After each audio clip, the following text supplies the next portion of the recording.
Welcome to the InFLOW podcast. I am your host, Michelle Bosch. I see a gaping hole across society that focuses on the outer work and forgets about the inner work, when what we really need is to bridge the gap between prosperity and spirituality to live a life in flow, with inflows of light, inflows of cash, inflows of creativity, inflows of grace in our lives. Each week, join me for powerful messages and interviews that will leave you inspired and ready to step into flow in your higher work. So now, let's go. Welcome to the InFLOW podcast. I'm your host, Michelle Bosch. Oh my goodness, everyone. Today marks the 100th episode of the InFLOW podcast. I couldn't be more excited and so filled with just immense gratitude for every single one of you that has been listening, week in and week out to the InFLOW podcast, listening to, what I have to say, listening to what, some of my guests have come on here and shared with all of you. I want to thank all of the guests that have been part of this journey alongside with me. I started this podcast as a deep yearning of the heart of really wanting to talk about all things that I love, that I'm passionate about, that includes, of course, but is not limited to real estate. I wanted to basically give you guys an inside peek into my life and all the things that fascinate me, the different topics that I am excited to learn more about, and just a window also into the lives of amazing women that are incredible thought leaders in their industries, that are doing amazing things and that are rewriting the rules on, how to make money, how to raise families, how to live a life in flow, how to cultivate grace and presence in our lives. And, I couldn't be more excited. This right now episode is going to be pretty much a compilation of some of the most, I would say, popular and the most impactful, not that each and every one of them has not been special, but we had to, come and condense the list to a few. And I hope you enjoy this compilation. This compilation is going to be about, a lot of the ladies that came into InFLOW and shared their time generously, so generously, and basically taught each and every one of us, their wealth strategies, the stories of how they overcame, incredible odds and succeeded, the price that they paid for success.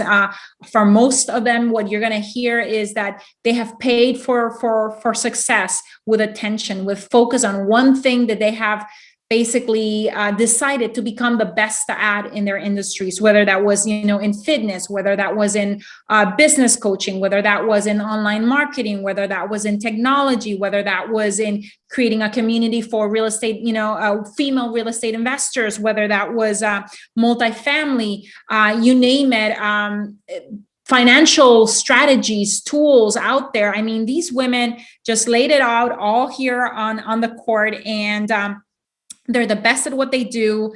And they had so many incredible, what I would like to call revelations. They revealed, and to reveal means to make the unknown known, to make the divine, known, to bring something secret and bring it publicly and sharing it with all of you and with me, myself. I had to take notes on almost every single one of the guests that I had here on InFLOW and that I've had the privilege of, of hosting and interviewing. And if you're listening to this right now, I want you to keep on tuning in, and listen to just brief snippets. If you did not get a chance to, get caught up and listen to the episodes in the beginning, this is a great, basically, summary episode for you to get caught up with the last almost, 2.5 years, 2-3 years that I've been recording and like I said, sharing with you all strategies, wealth strategies, and stories and really learnings, because every single one of those women, and even in my solo episodes, they're about learnings. They're about how I overcame obstacles, how I overcame challenges, because we all have them every day, day in and day out. And it's how we learn, how fast we can pivot, how fast we can get back up. That's how we all rise, and how we're all creating new models, thinking outside the box, and rewriting the rules for what prosperity is, for what expansion is, for what living a life in joy and in passion and really from the heart is all about. So I hope you enjoy it.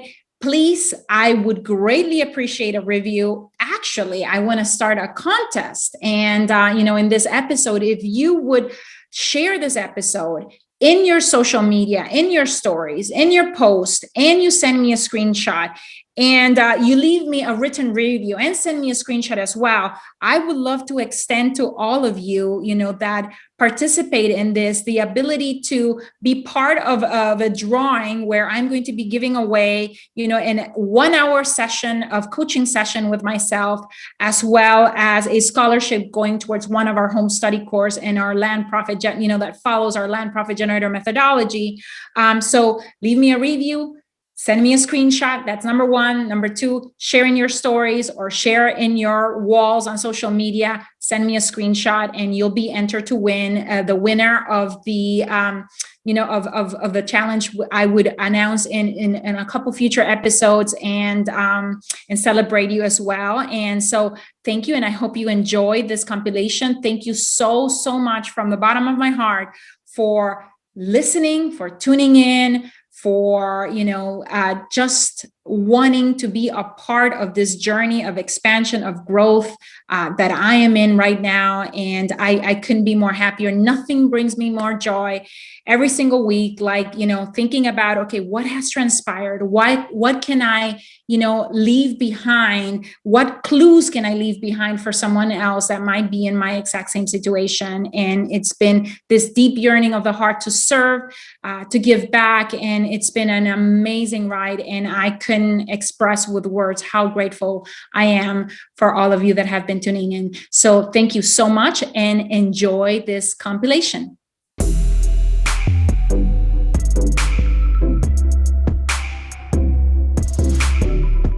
There's 3 levels of financial development. Yeah. There's survival, stability, and affluence. Survival is not enough, stability is enough, and affluence is more than enough. To go from survival to stability, you have to have a profit motive. You love money. Money's a good thing. You want to make money. But to go from stability to affluence, yes, profit is the ultimate, is the desired outcome for sure, but it's no longer the primary goal. The primary goal is greatness. Yes. And I define greatness as that place, I paraphrase a quote by Fred Buchner, is that place where your deep gladness, doing what you were put on this earth to do, meets the world's deep hunger.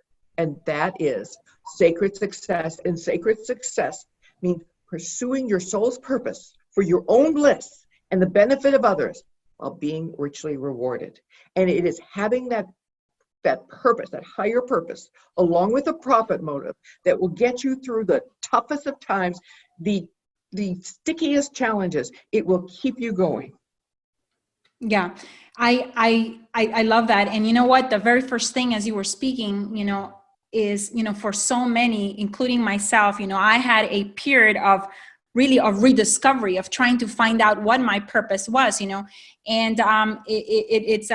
it was a series of serendipitous events, that, brought me to where I am now. But for anyone that is starting, that hears that whisper, that deep yearning, and is starting to try to discover or rediscover, because at some point I think we knew it, and because we were in the pursuit of profit, we lost it. You know what I mean? How can you rediscover that purpose? So, Michelle, let me ask you, because I'm just dying to know, and I know this is your podcast, but I really want to know, what is your purpose? My purpose is, I know that I'm here to be a catalyst for growth for people, especially for women, that I'm here to, be an architect of visions of abundance for others. I love, being always in a state of inspiration. And that's one of the core feelings that I'm going for and that I want to offer to others, because that has been instrumental in helping me not just have a forceful expansion when it comes to money, but think of any expansion and feel it, as I'm going through that expansion in a much more harmonious way. I've been burnt out in the past, and I don't want other women to go through that as well. So I know that I'm, that's what I'm here for. And the purpose, finding your purpose, brings a passion, like you just showed us, that will keep you going past all kinds of hurdles. And that's why it's so important. So the question was, how do you find your purpose? Yeah. If you're looking for it, if you think but you cannot really crystallize it or clarify it, what are some things that someone could do? Look back when you were the happiest. Look back at when you were the happiest. And you will see there's a purpose need not be this global giant thing like world peace. Yeah. It could be something as simple as spreading love. I mean, just look at when you have been the most happiest. And that is where you will find your purpose and you will find your power. Look at when you have been the most unhappiest. And that is when you have given your power away and have not been following your purpose. Now, for me, I found my highest purpose in my deepest pain, which is often where you can find purpose. A dark night of the soul. Well, even more that money has always been the source of pain and suffering for me until it wasn't. And just like you, I wanted to make sure no woman went through what I went through because she was ignorant and felt stupid and clumsy around money. And I know problems with money are never about money. They're always about power. And the reason I think women in particular have problems with money is their fear of or ambivalence about power. And my definition of a powerful woman is someone who knows who she is, who knows what she wants, and expresses that in the world unapologetically. And that's part, when we know who we are and we know who we want, and that's an ongoing thing. That doesn't happen. That's ongoing. That's where, in the deepest recesses of your soul, you will find your purpose, why you're here.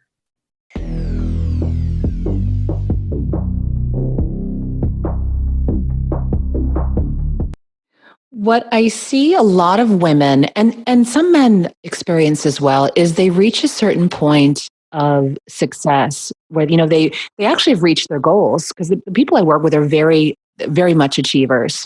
Yeah. And when they come to me, they've typically reached already a point that a lot of people would dream of.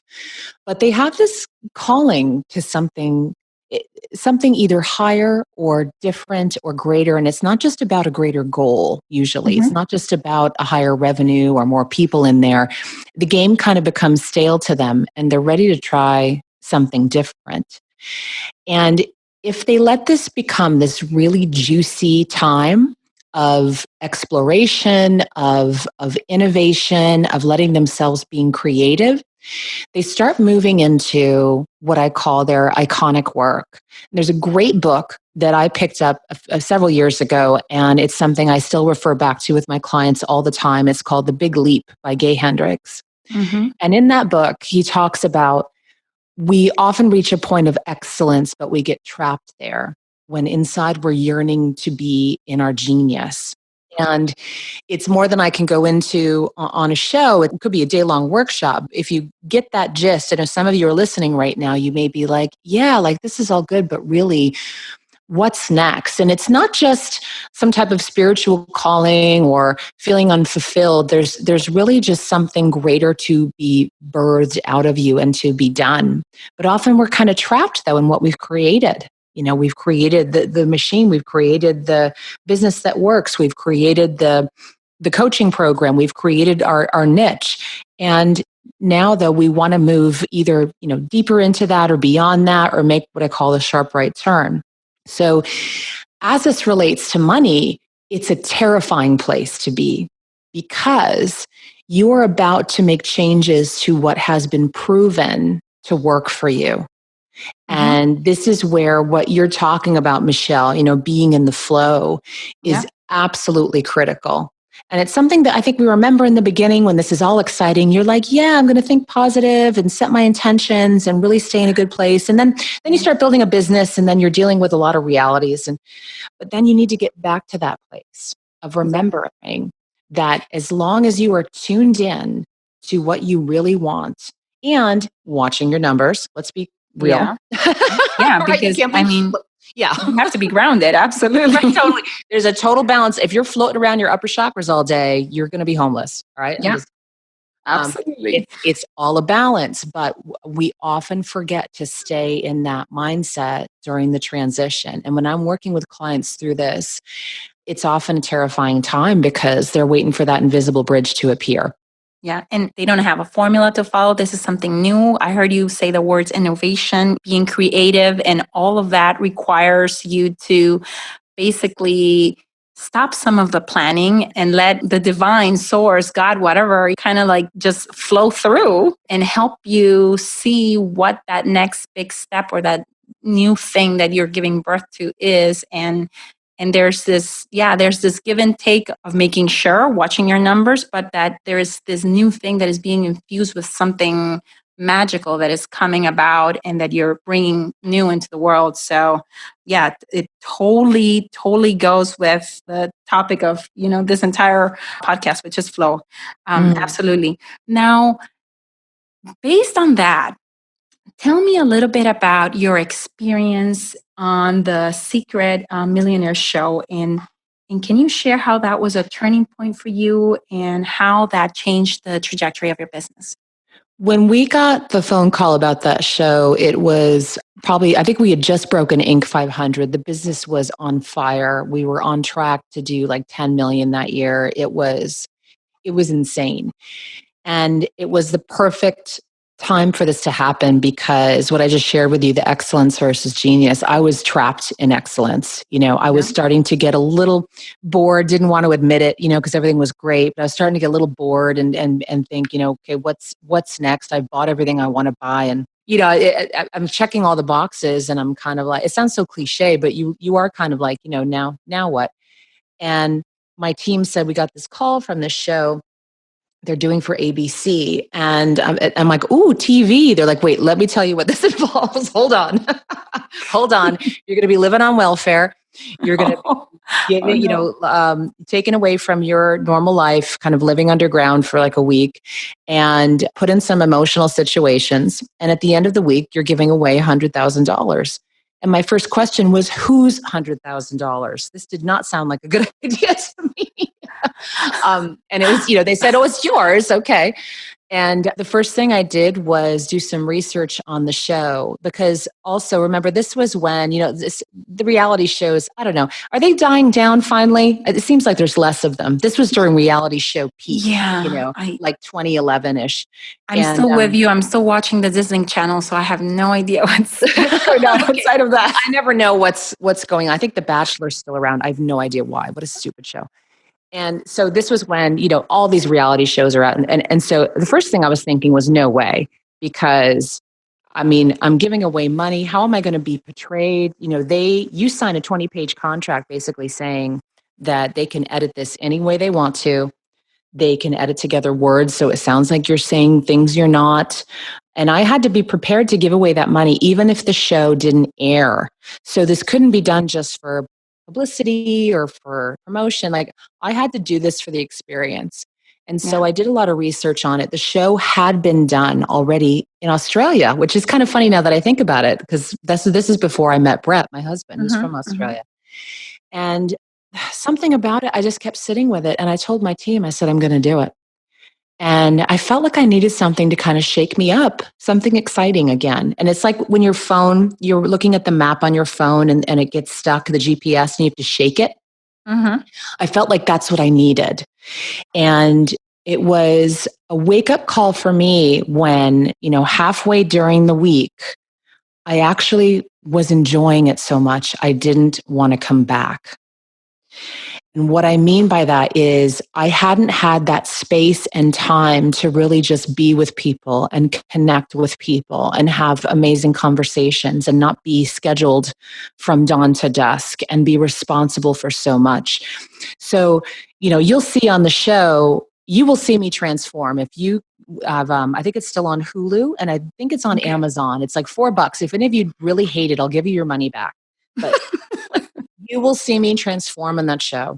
And it was an amazing journey of just kind of getting back to who I was.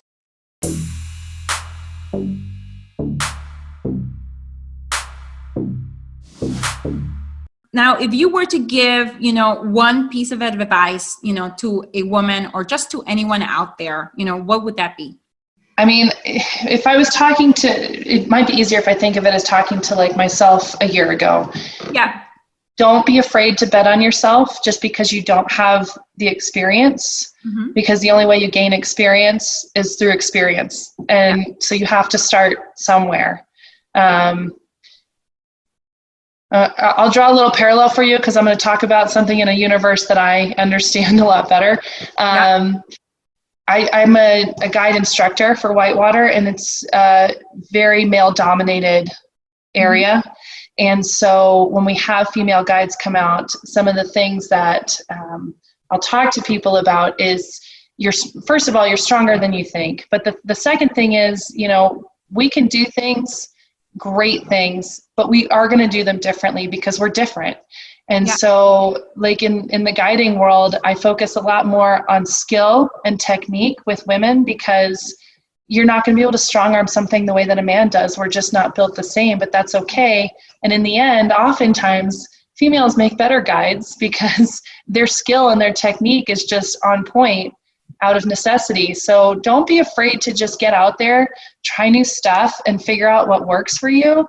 Because if you're looking at other people and trying to figure out what they're doing, copying other people isn't going to work for you necessarily. But unless it's a coach, then I would say model, like they're modeling you. Yeah, absolutely.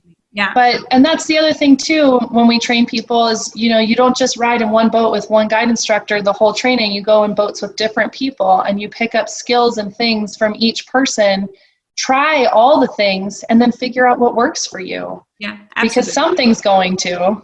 Yeah, absolutely. Now, how do you incorporate, because I know you're also into health and wellness, how do you incorporate inflows of ease and grace in your life? Like I know that you decided on coaching, and that's one way of bringing ease, for example, into your business, by being able to really lean on someone and stand on someone else's shoulders and so on.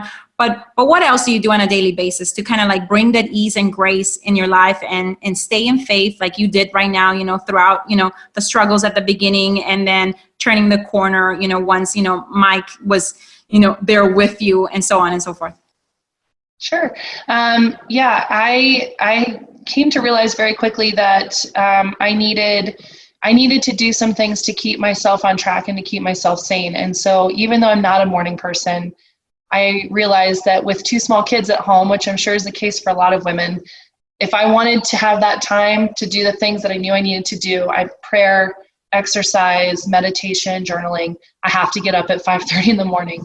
And that was a really difficult adjustment for me. I'll just leave it at that. I could go into it, but yeah, I'm not a morning person. I can relate. We are not morning people here either. So, but sometimes devotion to something, really makes a difference, and it permeates throughout your day, and it really affects the quality of your day. And when you stop doing it, you notice, how different it is. And you're like, okay, it's worth the effort. It's worth, doing it. Yeah. I noticed a lot of things kind of came together all at one time. But right after that coaching is when I decided, I'm going to start doing these things, these habits every day. And when I was getting up early, practicing my gratitude, saying my prayers, and getting a workout in, like you said, it permeates through your whole day. It changed my attitude. It changed my energy level. And I think that that's a big part of the success too, because it's easier for me to keep my mind focused, to get those systems, just get things, working the way that they should be without it always being like in response mode. It's just doing those daily things and respond when I need to. Yeah, absolutely. Now, if somebody was listening to us or watching us, and they were considering coaching, what would you say? What has been your experience? Would you recommend it? I absolutely would, of course. It took us, the coaching was always on the table as an option, and it took us over a year to finally say, I think we need this. And to be honest with you, the biggest hurdle for it was spending that money. But we spent that much money making mistakes along the way that we could have avoided in the first place. And I mean, that was a lesson learned. So to me, I would just say, I've learned that lesson for you. Just invest in yourself and having a mentor and somebody to help you, because it will pay you back. It will pay you back probably sooner than you think to just do it well from the beginning.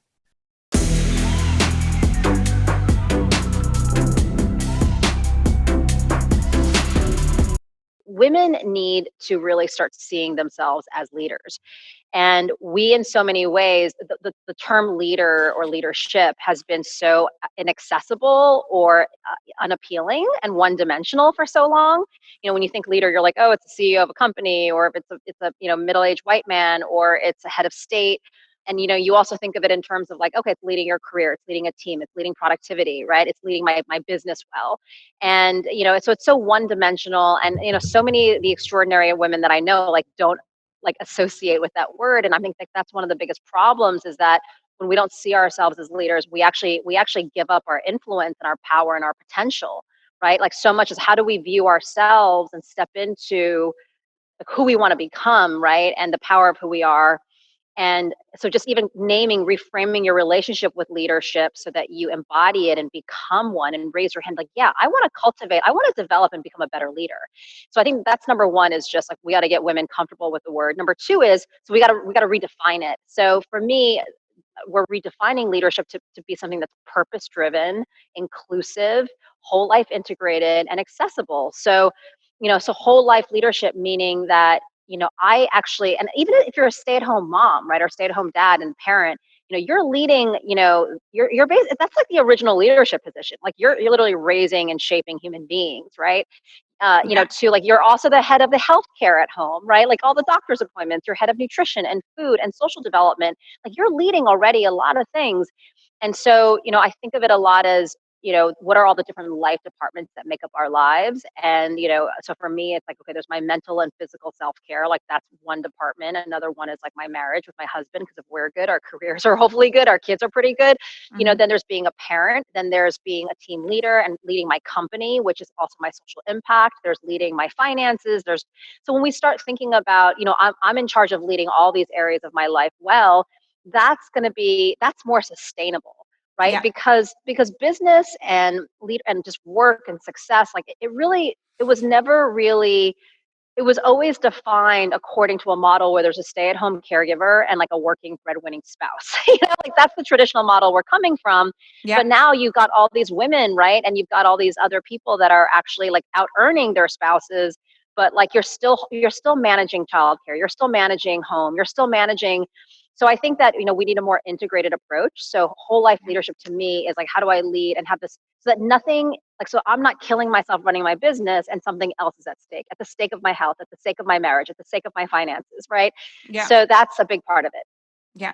Now, in your book, which, by the way, was named by CNBC as the top career book of 2018, and it was also featured in the New York Times, you talk about shifting to a me for we mindset, where individuals root their effort in a mission far bigger than personal success, and getting everyone, women and men, to work together for social change. By lifting others, we not only make the world better, but we can also discover our greatest meaning and achieve lasting fulfillment. When I heard meaning, when I read meaning, I think about purpose. And you just mentioned the word purpose as well as part of this redefinition of what leadership is.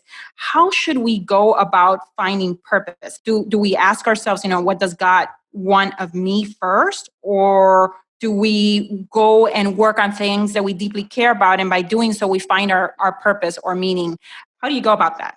So basically, thank you so much. That's such a great question.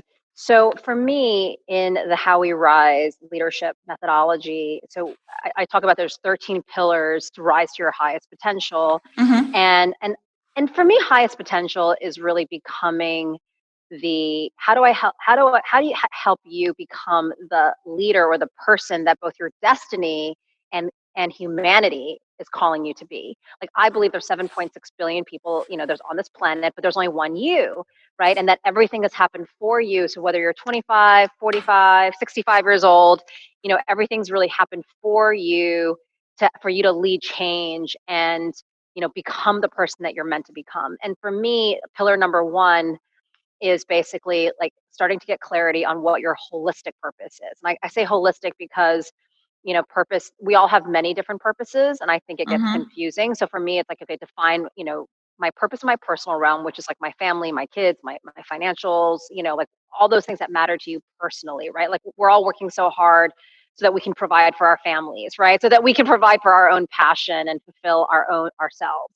But what's your purpose in the societal realm? And what's your purpose? Like, what's that external social issue that, that you're going to get behind? Like, who and what are you being called to empower and impact? And so that's really where, that's sort of module one as well of my leadership course, which is really, taking the time to do the self-reflection work around that. But oftentimes the topic, is related to your pain. I say pain is your positive impact. Like, what is something Mm-hmm. that you've been through or part of your story, or something that you've witnessed, where you're like, oh my gosh, this is a white space. Like, clearly, like, this needs to change, right? This is an area that clearly needs empowerment, and transformation, and it just sort of hits you in the heart, and you're like, wow, like, this is what I'm meant to do. And like for you, right, Michelle, like, you have come from the real estate business, and like that's a huge part of your movement.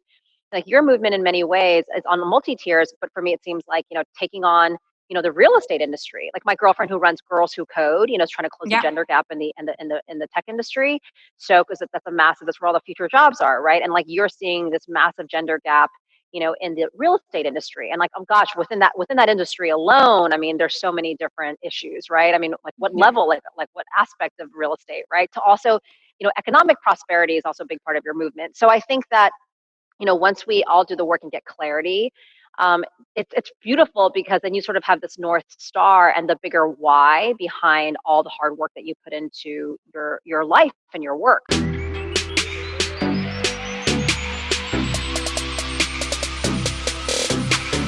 Now, I know, Farnoosh, that you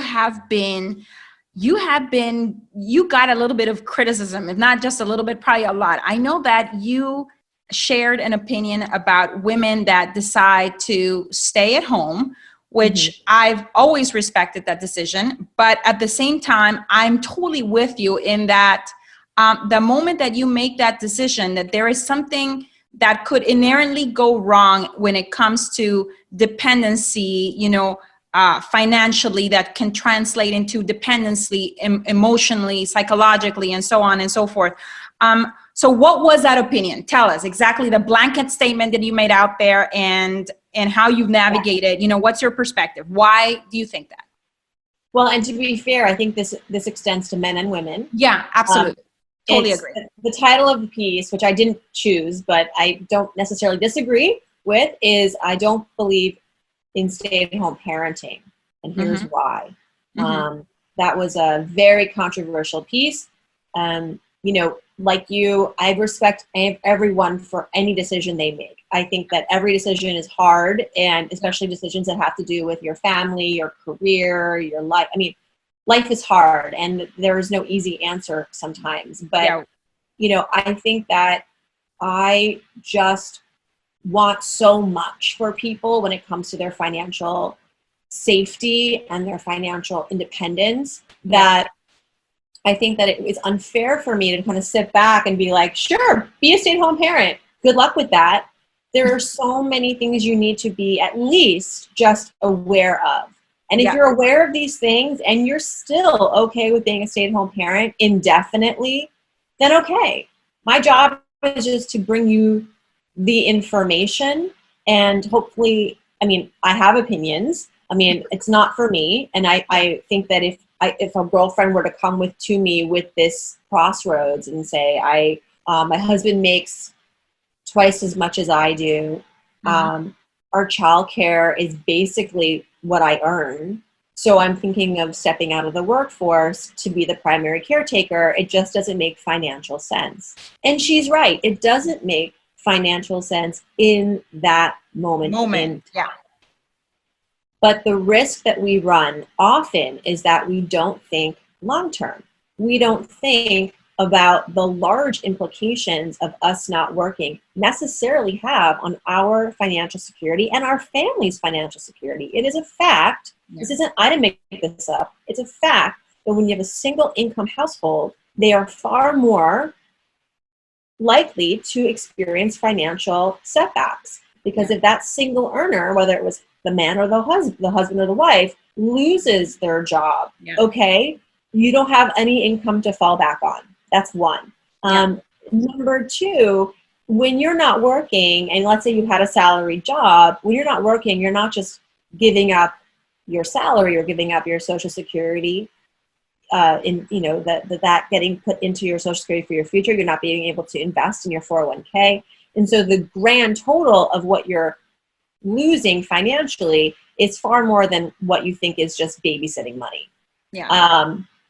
And then not to mention, in the event that there is a breakup, you know, you want to be able to afford that without feeling beholden to your partner and not feeling, which is such a big problem in this country, the financial abuse sometimes of being in a relationship where you're not making any money and your partner is sort of dangling that over you and saying like, it's my way or the highway, and you don't have a financial fallback. You know, I've learned a lot from the Me Too movement. And the biggest takeaway that I don't think we're talking about enough is that women need financial agency. Yeah. That a lot of the women who fell prey to these predators, these male predators in Hollywood, on Wall Street, every industry, often at the end of the day, you heard this a lot. You heard, well, I felt like I didn't have a choice. I didn't want to lose my job, right? So I took the harassment. I took the bullshit. I took all of it. And I completely empathize with that. But imagine if she had a nest egg. Imagine if she had savings. Imagine if she was making more than what she was. And money gives you agency, whether you're in a job that you hate, in a marriage that you hate, you know what I mean? And so that's where I'm coming from. It's not coming from a place of, well, I don't believe in the value of a stay-at-home parent. I think that's a beautiful dynamic. I mean, imagine if you could be with your child every day. Like, that's important to a lot of people. And I want people to be able to pursue that, but be smart about it. So if that is your plan to stay home, before you do that, can you save some money for yourself? And if you are going to stay out of the workforce, do you have an exit strategy to come back into the workforce, a re-entry strategy back into the workforce? Is there something you can do in the meantime to make a little bit of money, or stay at least eligible in your field to get the job in 2 years, whereas you're continuing to network, or you're taking a workshop here or there online. You don't even have to leave the house. So that's all I'm saying. And I think people misinterpreted that as Farnoosh doesn't value stay-at-home parenting, that it's better to work.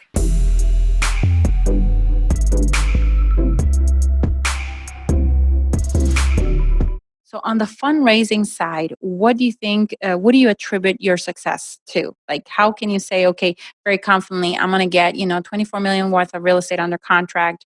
Tell us a little bit about fundraising and what are you doing different? I don't know what I'm doing differently from other people, but I can share what I do. Okay, that sounds I think good. that I think works. First, I'm very much of a people first. I have a people first philosophy when it comes to real estate. So it's people first in terms of the team, and it's people first in terms of the investor. So I find investors, and I make sure that I take time to really find out what they're interested in, what they're looking for, what their goals are. And then I find deals that match the investors versus having an investment and then scrambling to find investors to match my deal. I go investors first, and then I find things that are fit for them and their needs. So that's a big thing that I do. I also have very much of a relationship for life philosophy. I really look to be able to have a lifetime relationship with people so that they can and I come with that heart. I think people feel that it's really, it's not about being transactional. It's really about, it's like, how can I make this work so well for you that you want to do another deal with, you want to partner again and again and again and again.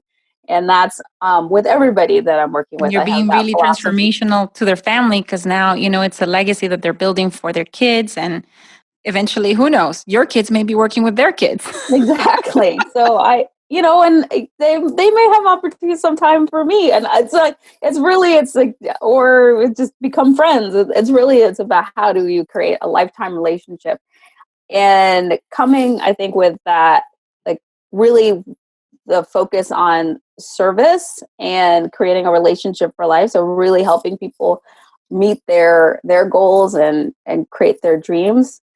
That helps with, and then finding deals that match them versus the opposite. It helps. And then I put myself out there, I guess, as much as possible, and try to get into relationship with as many people as possible, so that when opportunities do show up, I can think about all of the people on my list and go, yeah, I think we can get this deal done, because I have people who for whom this would be a fit.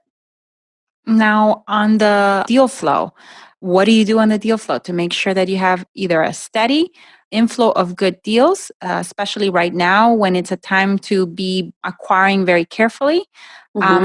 How are you going about doing that?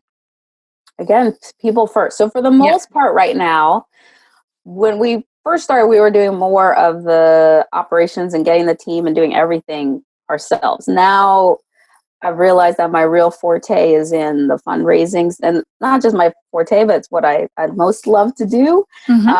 It's the fundraising, and then the team building and being around and people, investor relations.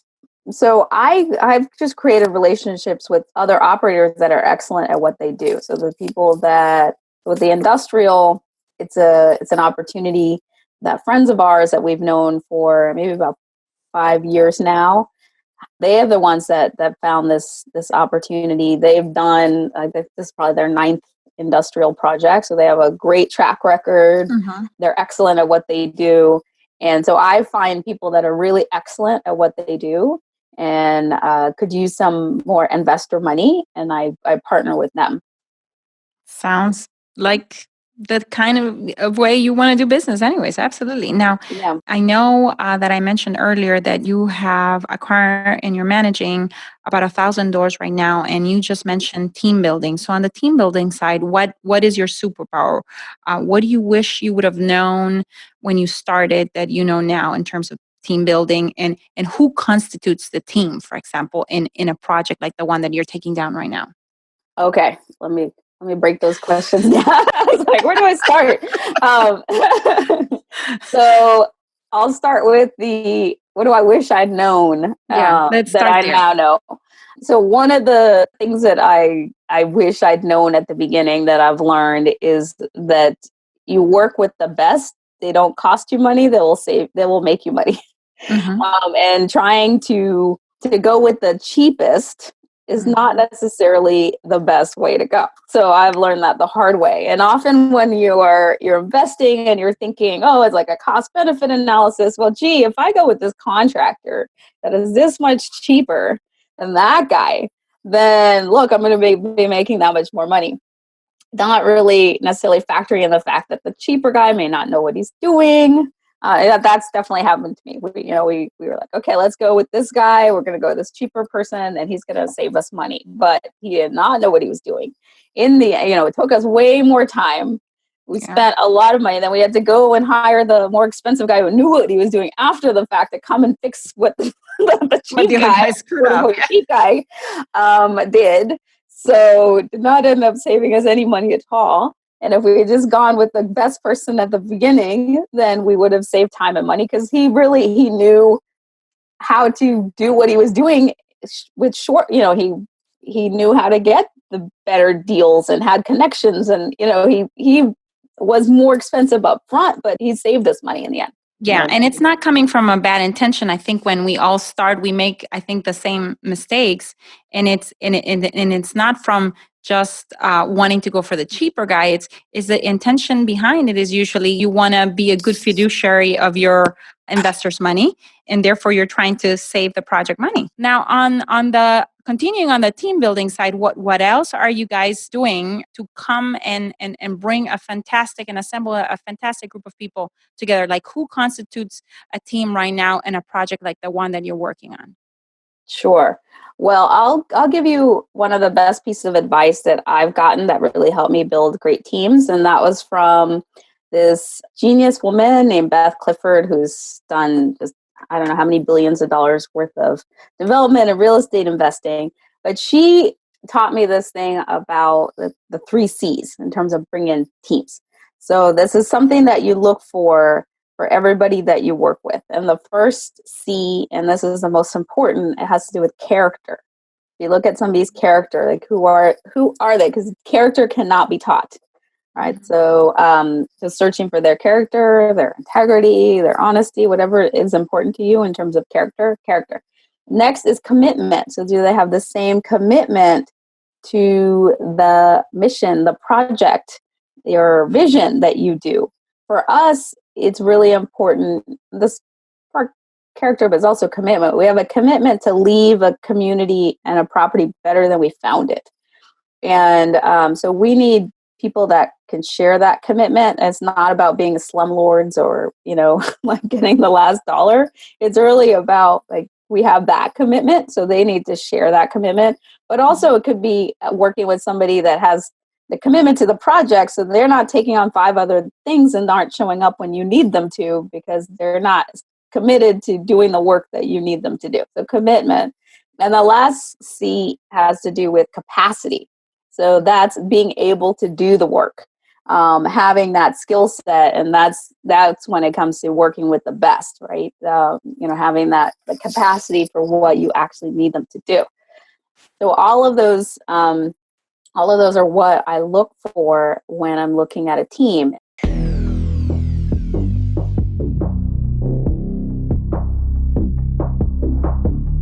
If I know that I am either struggling with weight or with, fatigue or with, not having, a lot of people talk about, foggy brain and so on and so forth, tell us some of the key components of the faster way that go exactly towards a lot of those symptoms that a lot of doctors actually, if you go and see them, completely dismiss and, think that you're just a busy mom, you're just tired, right. But you shouldn't be feeling this way. Absolutely. What are some of the key components? Yeah, absolutely. First and foremost, for everyone listening, if something feels off, it probably is off. So if you are extra tired, you're hitting a 2 p.m. wall of exhaustion, you're waking up in the middle of the night tired but wired, you're unable to get through the day with joy and happiness, maybe you lost your spark, but yet you're still holding on to midsection fat in spite of eating under 1,200 calories or even around 1,500 calories and working out or exercising on a consistent basis.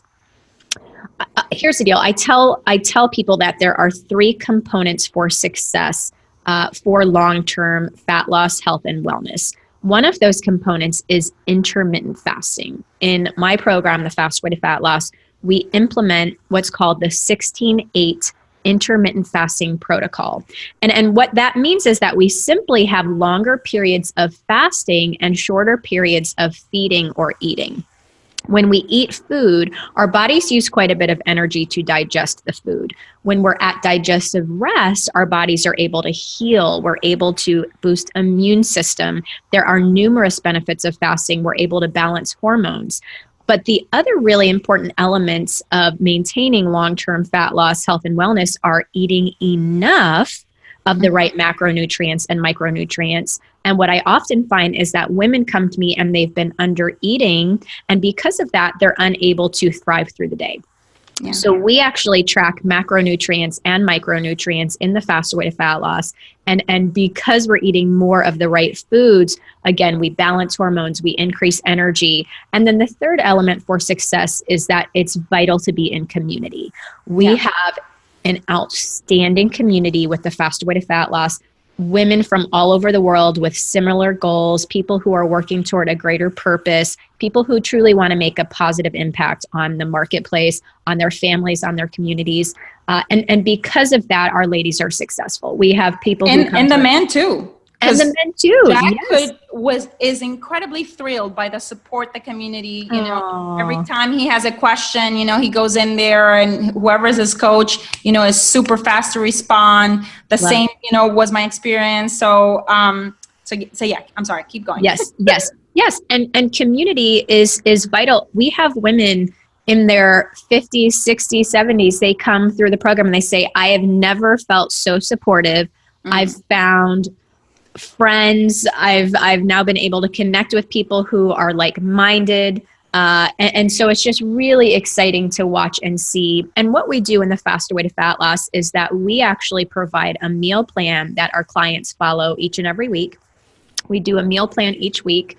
In addition to the meal plan, we do live workouts with the entire community. So for example, this morning at 6 a.m., I led a live workout. We've had now 3,000 people already complete this workout in our groups. We have a few different tracks. We have a gym track, an at-home track, and a low-impact track. But it's really fun to do a workout and see that there are several thousand other people doing it. And then, of course, we have many, many thousand watch the replay if they're unable to join live.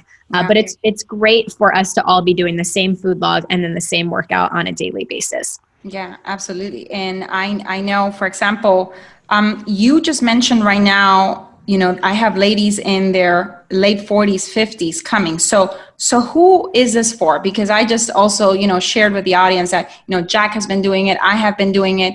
And so who is it for? Yeah, that's a great question. The average age of our clients is 42.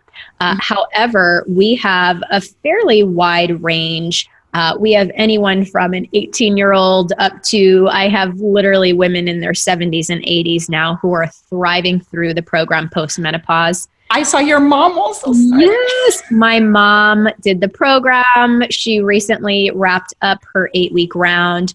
It took her 3.5 years to join my program, but she did, and she did absolutely outstanding. My mom has struggled with her weight my entire life and with her confidence. Yeah. And she is literally in the smallest size pants ever in my entire 33 years of life.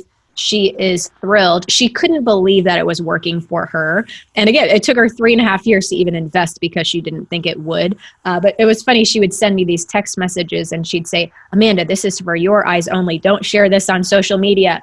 But this program is working. I'm in, you know, the smallest pants ever, and I've lost, you know, X amount of inches." And so she's thrilled. My dad is the lightest he's been since high school because he did it alongside her as well. So it's been really exciting to watch women and men of all ages and all lifestyles thrive. The program's it's really fantastic for anyone, you know, with a few exceptions, people who have pre-existing conditions.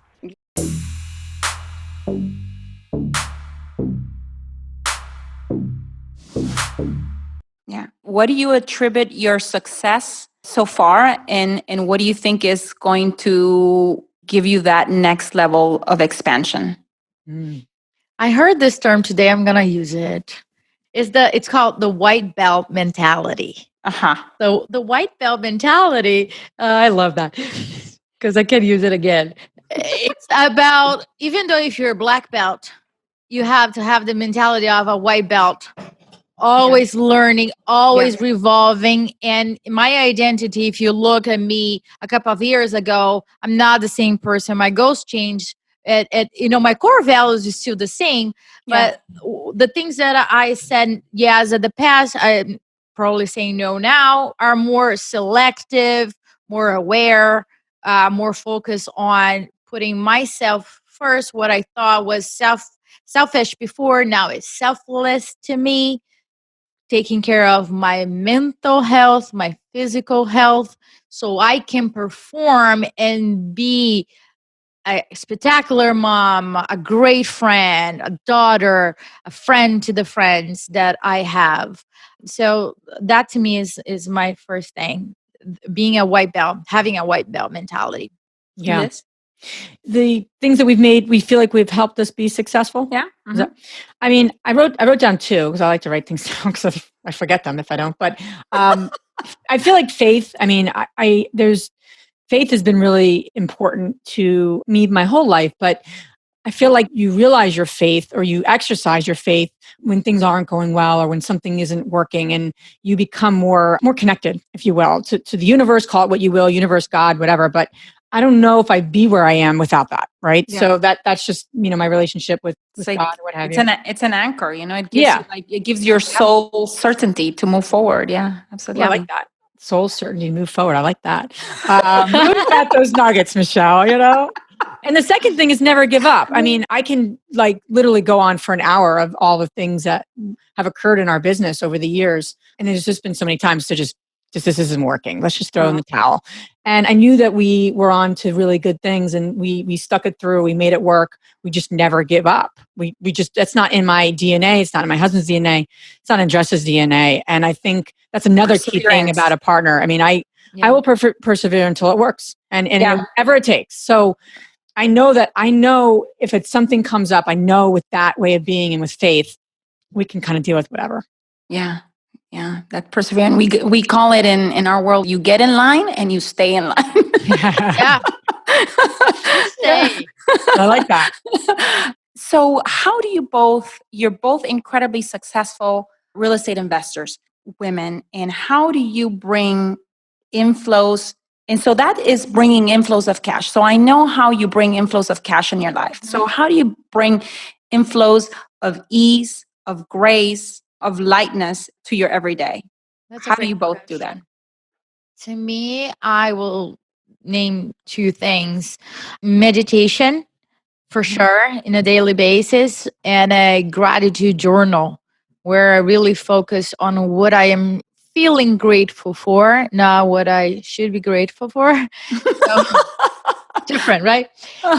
So it brought me a lot of awareness, and I am the type of person that goes a mile, like 100 miles per hour. So I need to calm down my mind. Otherwise, I'll be like laying down and think, oh my gosh, this deal, that deal, this deal, what is going to happen? Purple squirrels, green squirrels, everywhere your mind. Right. And I was like, should I text everybody now about this idea?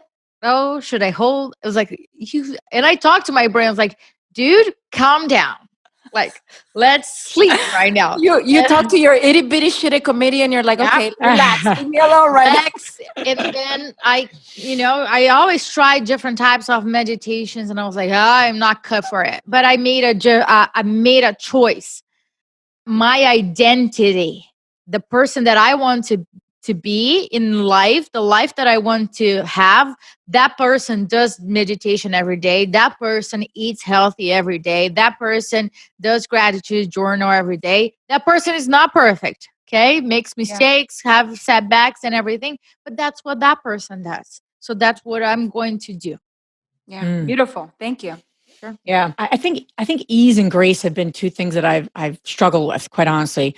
I'm very, but I'll say and instead of but, right? That's better. That's another approach. And I have worked on being present with people. So I really work at wherever I am, really just being there.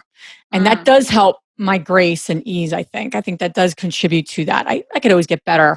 And then having kids, quite honestly, I would work literally 24 hours a day. I used to travel a lot. When I did have my day job, I traveled, I was a consultant. So someone who likes to please and help people. And now you're like at beck and call, right? You think about it as a consultant, I was just working overtime and traveling and what have you. And I didn't have any ease and grace in my life. Of course, I want to spend time with my husband, but I'm like, that could wait. That could wait. Yeah. But thank God when having my first, I've, two little ones, they have helped me become so create more ease and grace. I mean, that's chaotic because they're 5 and 2 and they're just, both nutty most of the time. But But I will say, like, there's grace there. There's an ease in some ways for me because I'm talking about something with my son and he's asking me questions about why the sky is blue. And you're present and you're... Yeah. And I'm like, that's a good question why the sky. Let's look it up on Google. And I'm like, that's contributing in some ways to my peace in a really weird way. It is. So I think that's allowed me to become a little more, have this sense of ease. It's something I still work at.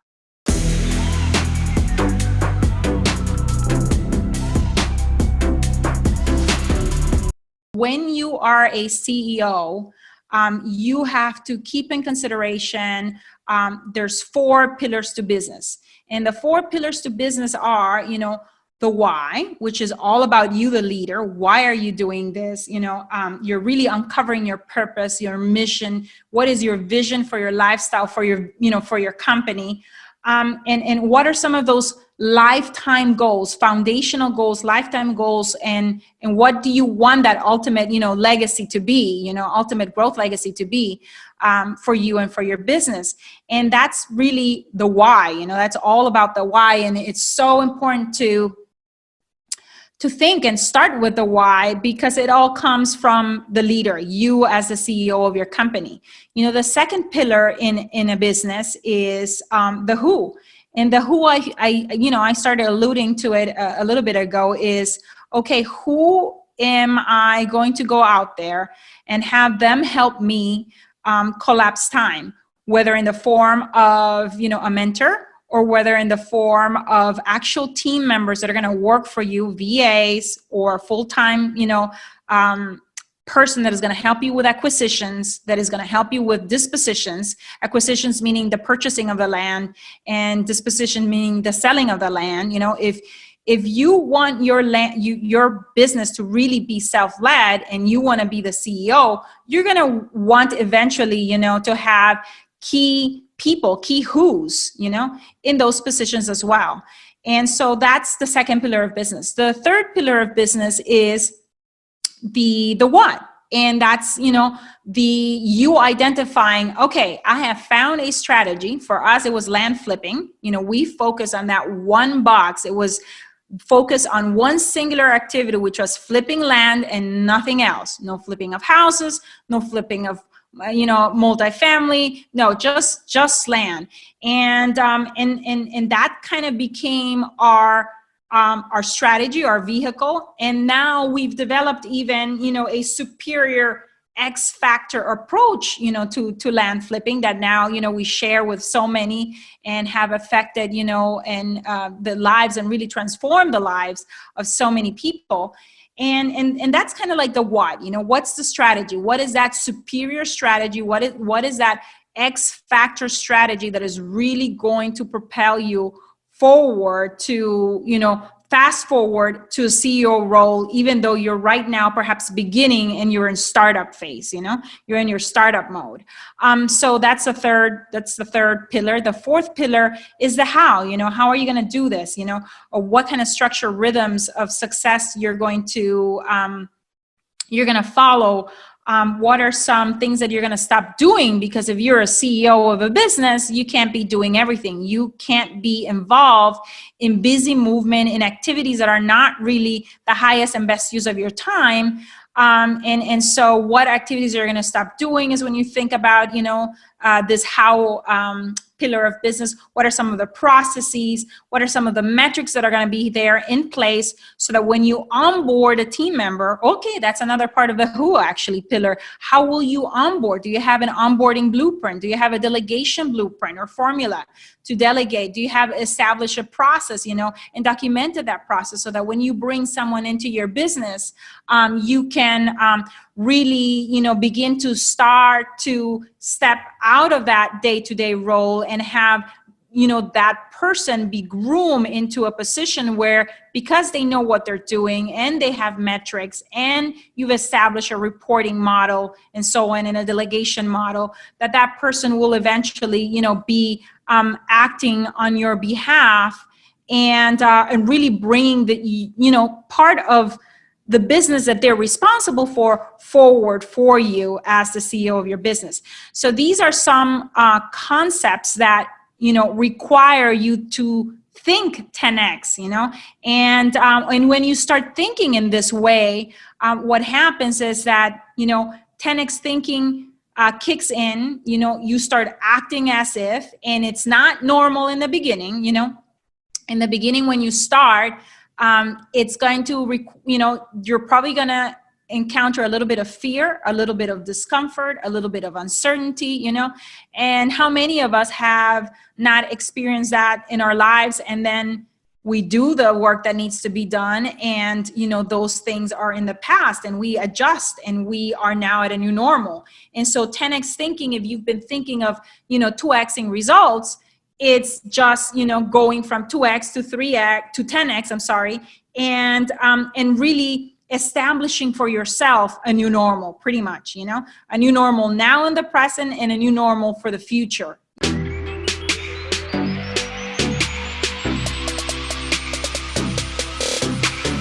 One of the number one reasons why women-owned businesses don't go past the $1 million mark is that fear. There's a fear of really being on your own and building a business and taking control of the numbers. And yet when we do, women have proven over and over to be much better investors. And so it's a matter of that lack of self-confidence. A lot of it's built in because we weren't exposed to it in school. We didn't learn it. And so therefore, when we're thrown into it, and it's that not knowing that's worse. And I tell people, even if your financial situation is bad, just taking the time to determine where you are is actually empowering. Even if the numbers don't look good, at least you've taken action. And my dad would say, a map doesn't help you at all if you don't know where you are and where you're going. And so if you want to take control of your financial situation or build your business, you need to determine where you are. And the numbers tell a story. And if you don't learn how to read that story, someone's going to take advantage of you. Yeah. So it's so empowering, and it's not that difficult. But the problem is, it's just like somebody learning a new language. All right. So, my husband doesn't speak Spanish. I speak a little bit. And so, when we're traveling, I can try and trip through a few words. But when you don't know a language, you feel like you're completely in the dark. It's the same thing with money. People are afraid of it, therefore they don't take the time. But if you just take a little time, you'll start actually seeing the patterns and seeing it. And take time with your accountant or your CPA that does your taxes. Have them walk you through it and compare year to year, see where you're doing better and maybe where you need to improve. Yeah, absolutely. Now, what is your vision, of the world out there waiting for women if we go for it and really access that, untapped potential personally in business, to create their legacies? What's your vision of what could be out there for women? Unlimited success. I mean, somebody far more successful than I, Warren Buffett, the world's number one investor, has said the future of the world economically rests in the hands of women. We already control 60% of the personal wealth in the United States. And with that comes a responsibility to learn how to be stewards of that money, how to invest it, how to make it grow, and how to create generational wealth. It's going to continue to increase. We're taking over more and more of executive C-suite positions. And we need to train ourselves. We also need to know that, again, we need to be stewards not only of our own personal wealth, but of those companies that we're leading. And women continue to expand their roles. In excess of 30%, I see either between 32 and 37% of households of women are the primary household breadwinners, and that's continuing to grow. And so it's happening whether we want it to or not. And I think most of us do, but we want to do it with elegance, with grace, and with knowledge. And we do that by taking control. And that's why I do the programs that I do. That's why I wrote Think and Grow Rich for Women. I have an online program called Think and Grow Rich for Women that goes deeper than the book. We do seminars with people all the time. I go speak at women's groups to talk to them about money, how to understand money, and how to interpret it, and then how to engage it and ignite it so that you have greater wealth. Oh, I love that. Engage it and ignite it. Love that for sure. You talked right now about generational wealth. What does legacy mean to you? Well, legacy doesn't necessarily mean money. Legacy, you're creating your legacy every day. The Play Big movement that I launched last year means being number one in your field, living your legacy, and then creating maximum impact. And when I say your legacy, with every heart you touch, you create a legacy. So whatever your impression of me, Michelle, today, that's part of my legacy. Your impression on me, that's part of your legacy. And so, don't think about when you're gone. Let's think about when you're living every single day, and know that, at the end of the day, my dad would ask me as a little kid, Sharon, have you added value to someone's life today? Well, he's been gone for almost 16 years, but I still ask myself that every night. Sharon, have I added value to someone's life today? That's my legacy. And that's, your legacy. Yes, generational wealth can be your legacy. All right, that's a financial legacy, but there's also that spiritual legacy, and both are very important. I hope this episode left you feeling inspired and ready to get inflows of cash, inflows of light, and inflows of faith in your life. I welcome your reviews on iTunes. Please leave me a review and help me create an amazing community of women in flow. Thank you, as always, for sharing your voice by going to michellebosch.com and joining the conversation about this show. And while you're there, grab a copy of my 10 Commandments to Living a Life in Flow. You can also follow me on Facebook at Michelle Bosch and on Instagram at Michelle Bosch Official. Thank you very much, and until the next one.